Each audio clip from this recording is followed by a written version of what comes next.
Modern innovations in cinematic storytelling. How Hollywood is keeping familiar formulas fresh.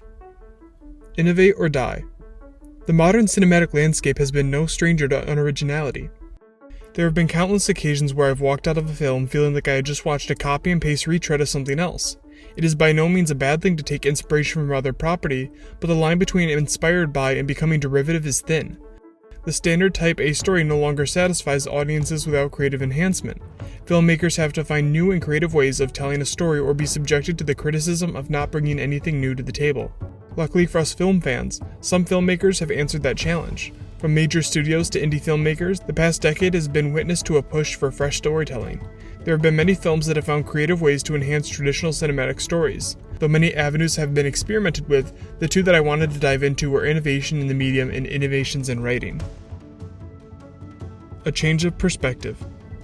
Changing the medium of film is a popular, intriguing way storytellers are upping the creative ante in their films. Altering the medium is changing the framework to which we are told the story.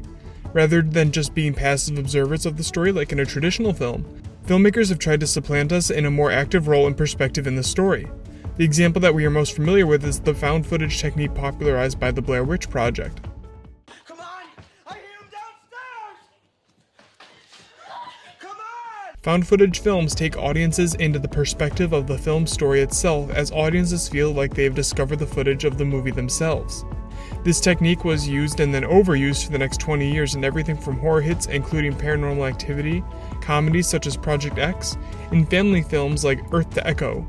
Horror films in particular took a liking to this change in the medium because it was cheap and efficient to produce. In hindsight, it makes sense that the horror genre would produce one of the next major medium alterations, the screen-life film.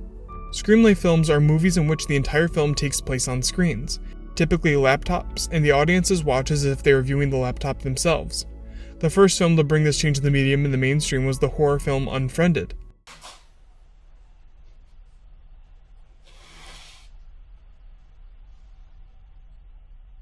The 2011 horror film had audiences watch as a supernatural entity infiltrated a group of friends' Skype call through one continuous static shot of the full laptop screen. The film was a good step towards innovation, but there was already something missing, still room to grow. That growth came in the form of Anish Jaidanti's Searching, a screenplay film about a father trying to find his missing daughter.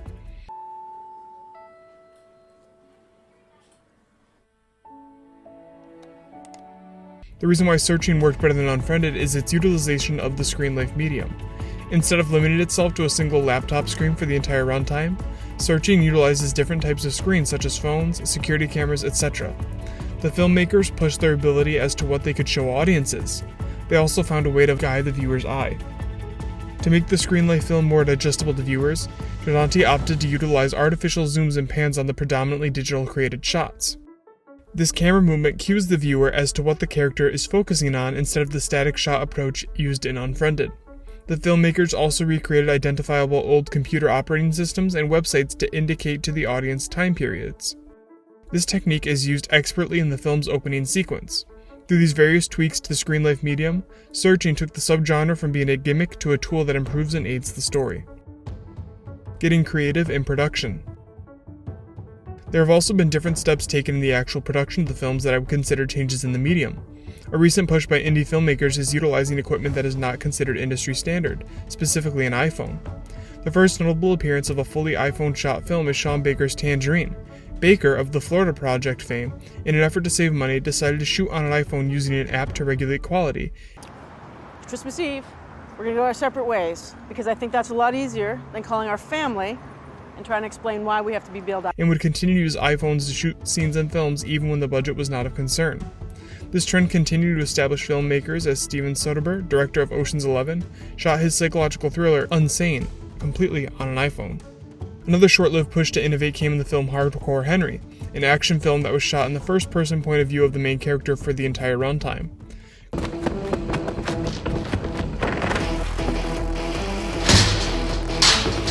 Quickly drawing comparisons to a first-person shooter video game, the film got mixed reactions from audiences.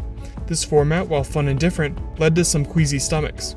However, it was undoubtedly one of the more creative attempts at further pushing the envelope of the different ways a story can be told. Creating new stories on the page. Those who would rather push the boundaries of storytelling in the script rather than through the visuals have not been on the bench during this push of innovation. Writers have consistently been taking risks to make stories that may seem tired, fresh. A big way to do this is through your script structure. The first film that comes to most people's minds when you bring up structure is Christopher Nolan's Memento, a film that plays out backwards chronologically.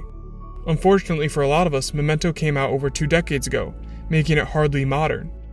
The good news is Rian Johnson has provided us with a perfect example of getting creative with the structure of your story in 2019 with his murder mystery Knives Out. The reason Knives Out is a genius film is that it subverts expectations while also delivering the promise of its premise. Spoilers for Knives Out ahead. The film opens like a classic Agatha Christie whodunit, but after the first act concludes, Johnson chooses to reveal the killer. We then spend the entirety of the second act with the killer shifting the film from a whodunit to another subgenre of mystery movies, the crime film. And when we do, we see the donut hole has a hole in its center. The second act proceeds in a game of Catch Me If You Can, where we are with the criminal and instead of solving the crime with the detectives, the audience is now privy to more information than our crime solvers. Entering the third act, our expectations are already subverted as this is not the film we signed up for, which is when the real surprise occurs. In the third act, the film reverses course and has a reveal that thrusts the film back into the third act of a whodunit with revelations and speeches galore. While the film begins and ends with what audiences expected, they come out feeling like they have just seen something fresh and new due to the mid-movie subgenre shift, and that is to the direct credit of the screenwriter. End of spoilers for Knives Out. Keeping blockbusters fresh. I have not produced a film franchise with over 20 films in it, but I imagine that keeping each subsequent entry new and exciting is a tall order to fill. Kevin Feige, the crafter of the Marvel Cinematic Universe, has this challenge and successfully found a way to keep each new film feeling like something new. While there are many factors and reasons for the MCU's success, I attribute a lot of it to the writing of these films. While a Marvel movie does always still feel like a Marvel movie, Feige and the team over at Marvel Studios have done a fantastic job at creating superhero films with subgenres within them. Most superhero movies have similar story beats, so differentiating your movie from the pack can prove to be a challenge. The solution: stick those beats in a different genre of movie. A perfect example is Peyton Reed's Ant-Man. The Paul Rudd-led superhero flick contains all of the beats of a superhero movie while also being a heist movie. The film balances crew assemblies and the people standing around blueprints with the classic Marvel action set pieces, keeping the movie feeling like something audiences never seen before. Marvel has innovated in their writing with more than just the tiniest adventure. Captain America: Winter Soldier is very much a spy movie, just as Spider-Man: Homecoming is a John Hughes high school film. Marvel's creativity in writing isn't just limited to throwing a genre curveball at you, they also do it with their villains, specifically the Mad Titan himself. In Joe and Anthony Russo's Avengers: Infinity War, we watch as our heroes fight against their greatest foe, Thanos. Without getting into spoilers, Avengers: Infinity War is not advertised as a Thanos movie, but it is. Most of our characters do not get the screen time or character arcs we are accustomed to them having. Our heroes are spread thin, but Thanos is ever present, and by the end of the film, you understand that it was his arc we were watching all along. Thanos is the character that is highlighted in this film, and the writers know it, even signifying that he will return in future films in a post-credits rather than our heroes. What separates Thanos from other villain leads, such as Joaquin Phoenix and Joker, is that it wasn't marketed as such. Going into Joker, audiences knew whose movie they'd be watching, but in Avengers: Infinity War, the expectation of what story they were about to be told were subverted. Creative people breed creativity. Film is an art form. To survive, an art form requires artists who take risks and push that art form forward. While there is unoriginality in any field, movie fans can rest easy knowing there are filmmakers who are constantly innovating new ways to tell you a story on the big screen. Filmmakers such as Rian Johnson and Anish Chaganty will continue to exist and craft modern and imaginative movies.